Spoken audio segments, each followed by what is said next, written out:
Hello friends, welcome to power bank study channel. आज हम लोग ट्वेल्थ के बायोलॉजी के क्वेश्चन करने वाले हैं, जो आपके आने वाले ट्वेल्थ के एग्जाम के लिए बहुत ही महत्वपूर्ण है। दोस्तों, इसमें जो भी क्वेश्चन कराया जाएगा वो बड़े बड़े चैप्टर में से एक दो क्वेश्चन छांट कर या प्रीवियस ईयर में जो पूछा गया है उसी को इंक्लूड किया गया है। इसीलिए यह सीरीज बहुत ही इंपॉर्टेंट हो जाती है। इसीलिए जिसमें इसमें जितना भी क्वेश्चन कराया जाएगा उसको आप लोग याद कर लीजिएगा, याद हो तो याद कर लीजिएगा, या वीडियो को बार बार पीछे कर करके देख लीजिएगा। तो चलिए, बिना टाइम को वेस्ट किए हुए पहला क्वेश्चन से देखते हैं। तो आज का हमारा पहला क्वेश्चन है, आम के फल में खाने वाला भाग है। तो आम के फल में खाने वाला भाग क्या होगा? तो इसका पहला ऑप्शन है बाह्य फल भित्ति, दूसरा ऑप्शन है मध्य फल भित्ति, तीसरा ऑप्शन है अंतः फल भित्ति और चौथा ऑप्शन है इनमें से कोई नहीं। तो इसका सही उत्तर हो जाएगा मध्य फल भित्ति। तो आम के खाने वाला भाग क्या होता है? तो मध्य फल भित्ति होता है। चलिए, दूसरा ऑप्शन क्वेश्चन देखते हैं, समसूत्री विभाजन होता है। तो समसूत्री विभाजन होता है तो किसमें होता है? तो कायिक कोशिका में। दूसरा ऑप्शन जनन कोशिका में। तीसरा ऑप्शन है ए और बी दोनों, अर्थात कायिक कोशिका और जनन कोशिका दोनों में। और चौथा ऑप्शन है इनमें से कोई नहीं। तो इसका सही उत्तर हो जाएगा कायिक कोशिका में समसूत्री विभाजन होता है। समसूत्री विभाजन किसमें होता है? तो कायिक कोशिका में होता है। समसूत्री विभाजन किसमें होता है? तो कायिक कोशिका में होता है। दोस्तों, इसको याद कर लीजिएगा। अगर आपको ये सभी क्वेश्चन याद हैं तो आप लोग रिवीजन के तौर पर इसको लगाइए, लेकिन वीडियो को छोड़िएगा मत, क्योंकि इसमें बहुत ही इंपॉर्टेंट क्वेश्चन को डाला गया है। चलिए, तीसरा नंबर क्वेश्चन देखते हैं, बिना निषेचन के फल बनाने की प्रक्रिया को कहते हैं। बिना निषेचन के फल बनाने की प्रक्रिया को क्या कहते हैं? तो इसका पहला ऑप्शन है पॉलीकार्पिक, दूसरा ऑप्शन है पार्थेनोकार्पिक, तीसरा ऑप्शन है पोमोकार्पिक, चौथा ऑप्शन है इनमें से कोई नहीं। तो इसका सही उत्तर हो जाएगा पार्थेनोकार्पिक। पार्थेनोकार्पिक, बिना निषेचन के फल बनाने की प्रक्रिया को कहते हैं पार्थेनोकार्पिक। चलिए, 4 नंबर क्वेश्चन देखते हैं, इनमें से किसमें आंतरिक निषेचन नहीं होता है? आंतरिक निषेचन नहीं होता है। तो पक्षी में आंतरिक निषेचन होता है, मेढक में। तीसरा ऑप्शन है स्तनपायी में, चौथा ऑप्शन है इनमें से कोई नहीं। तो इसका सही उत्तर हो जाएगा मेढक में। मेढक में आंतरिक निषेचन नहीं होता है। चलिए, अगला क्वेश्चन देखते हैं, 5 नंबर, द्विखंड एक प्रकार का क्या है? तो कायिक प्रवर्धन है, अलैंगिक जनन है, तीसरा ऑप्शन है लैंगिक जनन है, चौथा ऑप्शन है इनमें से कोई नहीं। तो इसका सही उत्तर हो जाएगा द्विखंड एक प्रकार का अलैंगिक जनन है। चलिए, अगला क्वेश्चन देखते हैं, 6 नंबर, इनमें से कौन अंडज हैं? इनमें से कौन अंडज हैं? तो इसका पहला ऑप्शन है एकीडना, कंगारू, तीसरा ऑप्शन है गाय, चौथा ऑप्शन है इनमें से कोई नहीं। तो इसका सही उत्तर हो जाएगा एकीडना। एकीडना एक अंडज है। चलिए, 7 नंबर क्वेश्चन है हमारा, इनमें से पूरे जीवन में एक ही बार पुष्पित होता है। पूरे जीवन में एक बार कौन पुष्पित होता है? तो पहला ऑप्शन है बांस, दूसरा ऑप्शन है आम, तीसरा ऑप्शन है तार। तो ये तो तार है जो ये हर साल होता है, आम भी हर साल होता है, और इसमें जो ये है बांस, ये जीवन में एक बार पुष्पित होता है। तो यही इसका सही उत्तर हो जाएगा, इसको याद रखिएगा। चलिए, 8 नंबर क्वेश्चन है हमारा, निम्नलिखित में कौन द्विगुणित है? द्विगुणित मतलब कि जिनमें दोनों गुण हैं, वह कौन है इसमें से? तो पहला ऑप्शन है पराग, दूसरा ऑप्शन है अंड, तीसरा ऑप्शन है ए और बी दोनों, अर्थात पराग और अंड दोनों इसका सही उत्तर हो जाएगा है। और चौथा ऑप्शन है युग्मनज। तो इसका सही उत्तर हो जाएगा युग्मनज। चलिए, 9 नंबर क्वेश्चन है। दोस्तों, हम लोग फास्ट में इसको रिवीजन कर लेते हैं ताकि हम लोग का समय बच जाए, और फिजिक्स केमिस्ट्री भी हम लोग को तो पढ़ना है अभी। चलिए, अगला क्वेश्चन देखते हैं, किस फल का बीज चोल खाया जाता है? किस फल का बीज चोल खाया जाता है? तो पहला ऑप्शन है शरीफा, दूसरा ऑप्शन है लीची, तीसरा ऑप्शन है जायफल, चौथा ऑप्शन है इनमें से सभी। तो इन बीज चोल मतलब कि सभी का बीज चोल खाया जाता है, शरीफा का भी खाया जाता है, लीची का भी खाया जाता है, और जायफल का भी खाया जाता है। चलिए, आगे क्वेश्चन देखते हैं अब, 10 नंबर, समयुग्मिक पाई जाती है। समयुग्मिक पाई जाती है। तो पहला ऑप्शन है शैवाल में, दूसरा ऑप्शन है आवृतबीजी में, तीसरा ऑप्शन है अनावृतजीवी में, और चौथा ऑप्शन है इनमें से सभी। तो इसका सही उत्तर हो जाएगा समयुग्म में पाई जाती हैं, शैवाल में पाई जाती हैं। चलिए अगला क्वेश्चन देखते हैं 11 नंबर। अंड प्रजक निम्नांकित में कौन है? अंड प्रजक निम्नांकित में कौन है? तो पहला है सर्प, दूसरा ऑप्शन है मगरमच्छ, तीसरा ऑप्शन है मुर्गी और चौथा ऑप्शन है इनमें सभी। तो अंड प्रजक, सांप तो अंडा देता है, हम लोग जानते हैं। मगरमच्छ हम लोग अंडा देता है, हाँ ये ध्यान से देखिएगा। मगरमच्छ हम लोग समझते थे बच्चा देता है, लेकिन ये अंडा देता है। और मुर्गी ये भी अंडा देता है। तो इसका सही उत्तर हो जाएगा ऑप्शन डी, इनमें सभी। चलिए 12 नंबर क्वेश्चन देखते हैं। तो हमारा 12 नंबर क्वेश्चन, निम्नलिखित में से कौन सत्य फल है? तो इनमें से सत्य फल कौन है? तो सेब पहला ऑप्शन है, दूसरा ऑप्शन है नाशपाती, तीसरा ऑप्शन है काजू, चौथा ऑप्शन है नारियल। तो इसका नारियल सही उत्तर हो जाएगा। उसको याद कर लीजिएगा कि नारियल एक सत्य फल है। चलिए इसका 13 नंबर देखते हैं। मुकुलन द्वारा जनन किस में होता है? तो मुकुलन द्वारा जनन किस में होता है? तो पेनिसिलियम में, दूसरा ऑप्शन है पारामीशियम में, तीसरा ऑप्शन है ईस्ट में, चौथा ऑप्शन है इनमें से सभी में। तो इसका सही उत्तर हो जाएगा मुकुलन द्वारा प्रजनन किस में होता है? तो ईस्ट में होता है। तो इसका ऑप्शन सी सही उत्तर हो जाएगा। चलिए 14 नंबर क्वेश्चन है हमारा, निम्नांकित में कौन मिथ्या फल है? निम्नांकित में मिथ्या फल कौन है? तो पहला ऑप्शन है सेब, दूसरा ऑप्शन है आम, तीसरा ऑप्शन है केला, चौथा ऑप्शन है इनमें से कोई नहीं। तो मिथ्या फल जब भी पूछे ना, तो मिथ्या फल पूछे तो आप लोग सेव क्लिक कर दीजिएगा। इसका सेव सही उत्तर हो जाएगा। चलिए अगला क्वेश्चन देखते हैं 15 नंबर। इनमें द्विखंड किस में पाया जाता है? द्विखंड किस में पाया जाता है? तो जलकुंभी में। जलकुंभी में द्विखंड पाया जाता है, कि कमल में पाया जाता है, कि अमीबा में पाया जाता है, कि सर्प में पाया जाता है? तो इसका सही उत्तर हो जाएगा अमीबा में द्विखंड पाया जाता है। ऑप्शन सी इसका सही उत्तर हो जाएगा। 16 नंबर क्वेश्चन देखते हैं। तो 16 नंबर क्वेश्चन है, जेम्यूलस बनते हैं, जेम्यूलस किस में बनते हैं? पहला ऑप्शन है हाइड्रा में, दूसरा ऑप्शन है स्पंज में, तीसरा ऑप्शन है ईस्ट में, चौथा ऑप्शन है इनमें से सभी में। तो इसका सही उत्तर हो जाएगा स्पंज में बनते हैं। तो इसका बी ऑप्शन सही उत्तर हो जाएगा। चलिए अगला क्वेश्चन देखते हैं। जेम्यूलस स्पंज में बनता है। लीची का खाए जाने वाला भाग कौन सा होता है? लीची खाए जाने वाला भाग कौन सा होता है? तो इसका पहला ऑप्शन है टेगमेन, दूसरा ऑप्शन है भ्रूणपोष, तीसरा ऑप्शन है अध्यावरण, चौथा ऑप्शन है बीजचूल। तो इसका सही उत्तर हो जाएगा बीजचूल लीची का खाया जाता है। चलिए आगे क्वेश्चन देखते हैं 18 नंबर। 18 नंबर क्वेश्चन है हमारा, बिना निषेचन के फल निर्माण को क्या कहते हैं?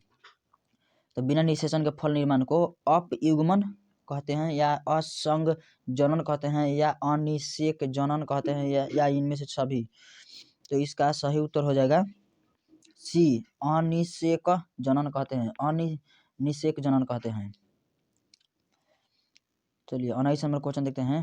तो हमारा 19 नंबर क्वेश्चन है, निम्नलिखित में सही का चुनाव करें। तो स्पोंज का चूस्पोर से संबंध होता है, या पेनिसिलिन में जेम्यूलस होता है, या शैवाल में कोनिडिया होता है, या हाइड्रा की कालिका होती है? तो इसका सही उत्तर हो जाएगा ऑप्शन डी, हाइड्रा की कालिका हम लोग पढ़े हैं, लेकिन वो सब हम लोग नहीं पढ़े हैं। हाइड्रा में कालिका तो हम लोग पढ़े हैं, तो इसका ऑप्शन डी सही उत्तर हो जाएगा। चलिए 20 नंबर क्वेश्चन देखते हैं। ईख में ग्राफिंग नहीं हो सकता है क्योंकि? ईख में ग्राफिंग नहीं हो सकता क्योंकि इसका पहला ऑप्शन है वैस्कुलर बंडलेस बिखरे होते हैं, दूसरा ऑप्शन है फ्लोएम जाइलम के अंदर की ओर होता है, तीसरा ऑप्शन है ईख के पौधे कोमल होते हैं, चौथा ऑप्शन है यह चोट के सहने में असमर्थ है।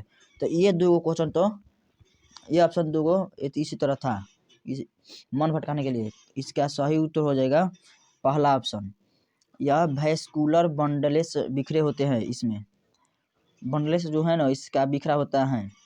चलिए आगे क्वेश्चन देखते हैं 21 नंबर। किसके लिए लैंगिक प्रजनन जिम्मेदार है?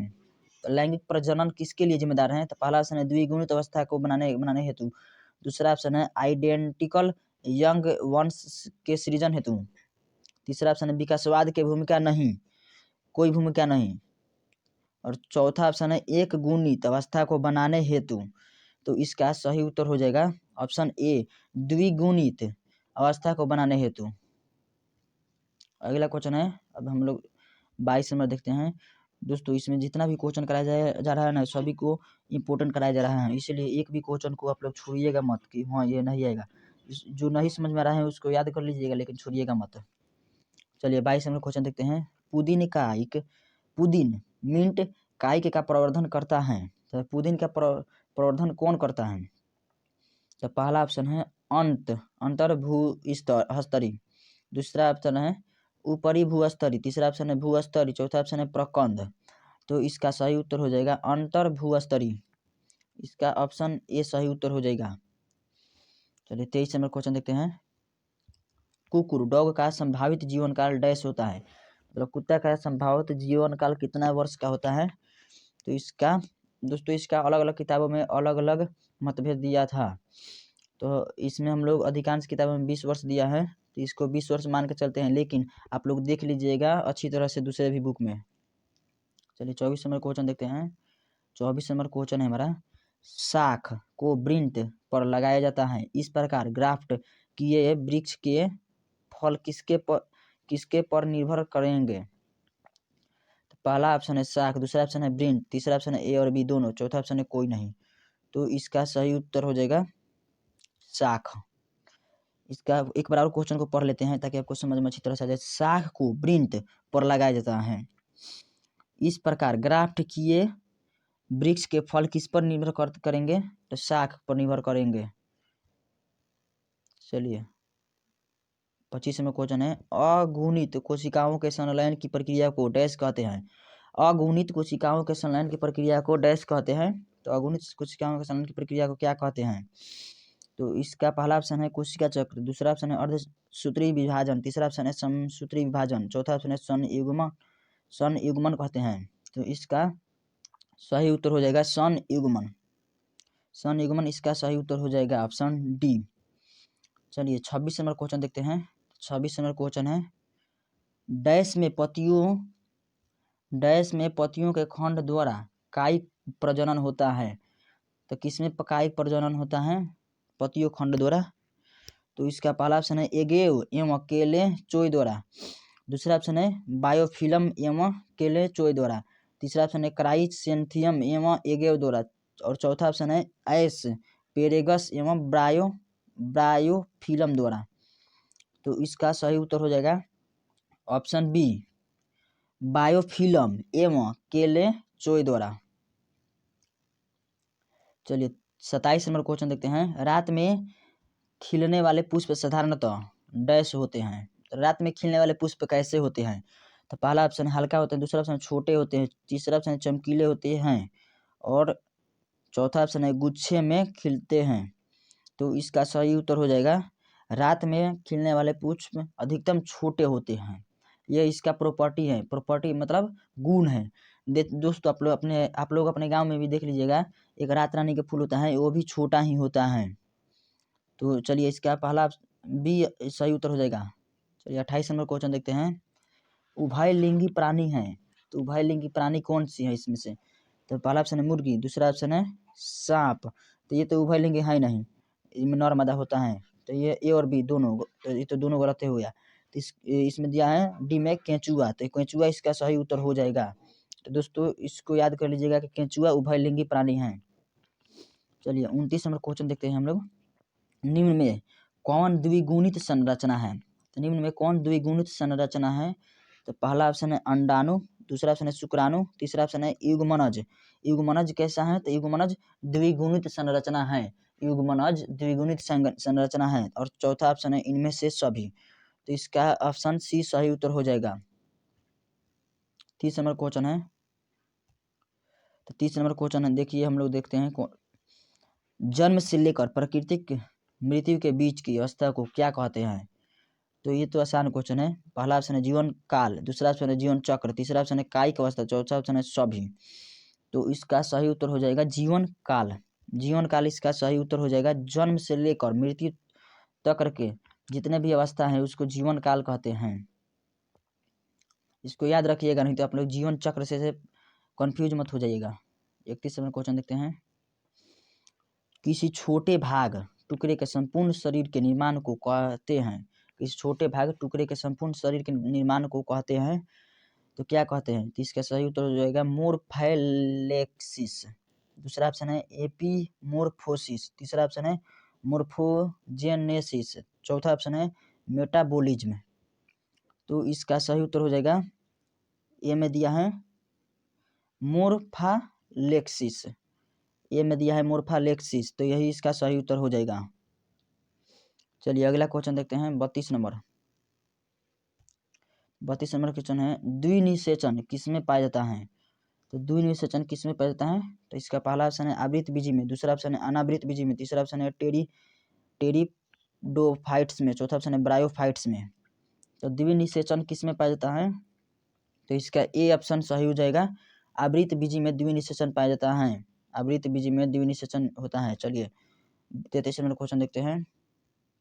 निम्नलिखित में से किसका परागण जल द्वारा होता है? तो इसमें से किसका परागण जल द्वारा होता है? तो ऑक्जेलिस का। दूसरा ऑप्शन है कोमेलिना का। तीसरा ऑप्शन है जोस्टेरा का। चौथा ऑप्शन है वायुला का। तो इसमें सही उत्तर हो जाएगा ऑप्शन सी जोस्टेरा। निम्नलिखित में से किसका परागण जल द्वारा होता है? जल द्वारा होता है, ये ध्यान से देखिएगा, परागण जल द्वारा किसका होता है? तो जोस्टेरा का होता है।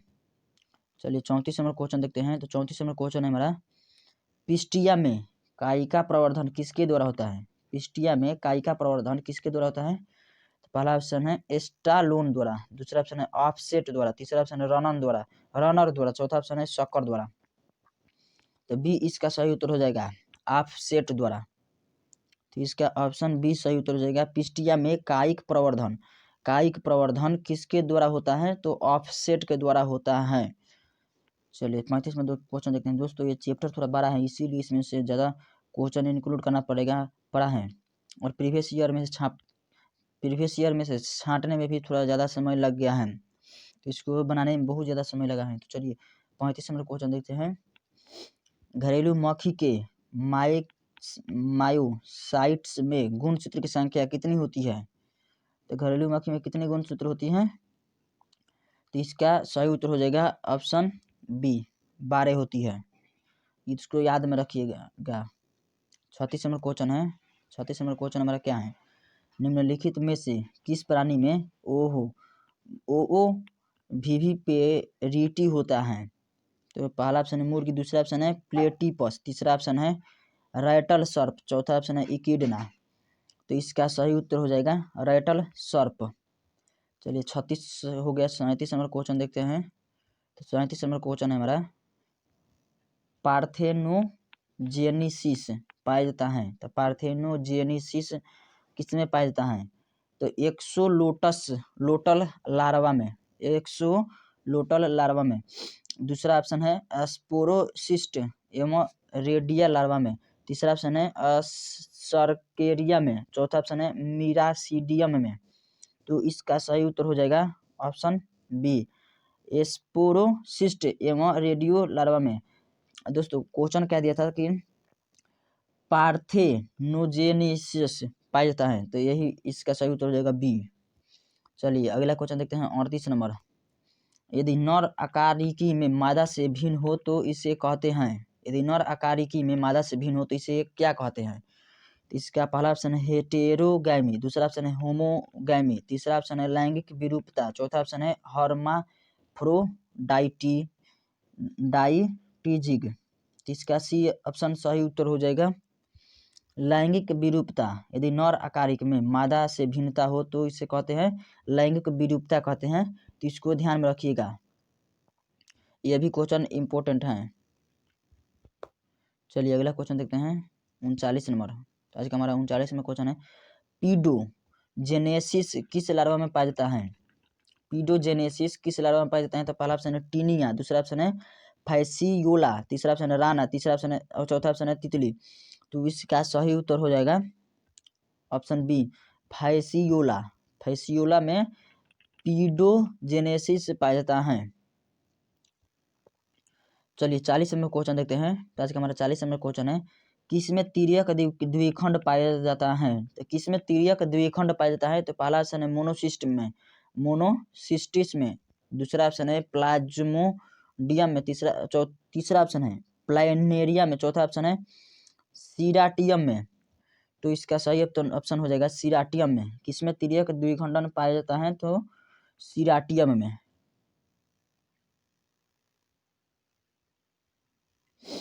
प्राणियों में अयौनावस्था के बाद आता है, तो प्राणियों में अयौनावस्था के बाद क्या आता है? तो पहला ऑप्शन है कायिक अवस्था, दूसरा ऑप्शन है प्रजनन अवस्था, तीसरा ऑप्शन है प्रौढ़ावस्था, चौथा ऑप्शन है वृद्धावस्था। तो इसका सही उत्तर हो जाएगा प्रजनन अवस्था। 42 नंबर क्वेश्चन है, निम्नलिखित में से कौन सा सही क्रम है? निम्नलिखित में कौन सा सही क्रम है? तो इसमें से सही क्रम कौन सा है? तो युग्म कजनन, संयुग्मन, भ्रूण जनन, युग्मज। और दूसरा है संयुग्मन, युग्मक जनन, युग्मज और भ्रूण जनन। तीसरा ऑप्शन है युग्म कजनन, संयुग्मन, युग्मज और भ्रूण जनन। तो तीसरा ऑप्शन इसका सही उत्तर हो जाएगा। तो चलिए तीसरा पर हम लोग क्लिक कर दे रहे हैं। इसको दोस्तों याद करने वाला ये क्वेश्चन है, इसको याद कर लीजिएगा कि पहले युग्म कजनन होता है, दूसरा में होता है संयुग्मन, तीसरा में होता है युग्मज, चौथा में होता है भ्रूण जनन। चलिए 42 हो गया। 43 नंबर क्वेश्चन देखते हैं।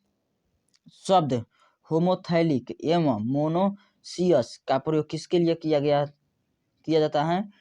तो पहला ऑप्शन है द्विलिंगी अवस्था के लिए, दूसरा ऑप्शन है एक लिंगी अवस्था के लिए, तीसरा ऑप्शन है स्टामिनेट पुष्प के लिए, चौथा ऑप्शन है पिस्टिलेट पुष्प के लिए।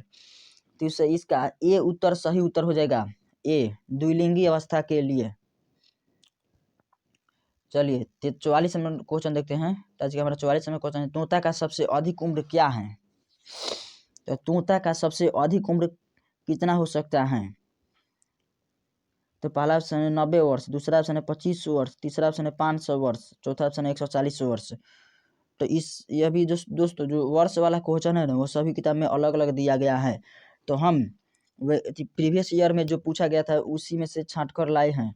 तो उसमें 140 वर्ष दिया गया था, और दूसरे किताब में आप लोग मिला लीजिएगा, 2-3 किताब में जो दिया होगा वही आप लोग याद कर लीजिएगा। चलिए दोस्तों, तो आज के लिए इतना ही। वीडियो देखने के लिए धन्यवाद दोस्तों। आप लोगों को अगर जो वीडियो पसंद आए ना, तो अपने केवल दोस्तों को बता दीजिएगा कि हाँ यहाँ पर रिवीजन कराया जा रहा है और न्यूमेरिकल भी कराया जा रहा है फिजिक्स केमिस्ट्री का। तो वो भी इसी चैनल पर, एक ही चैनल पर सभी वीडियो आप लोग देख सकते हैं। चलिए दोस्तों, वीडियो देखने के लिए धन्यवाद, और जल्दी ही हम लोग दूसरा पार्ट लेकर आने वाले हैं। ये पहला पार्ट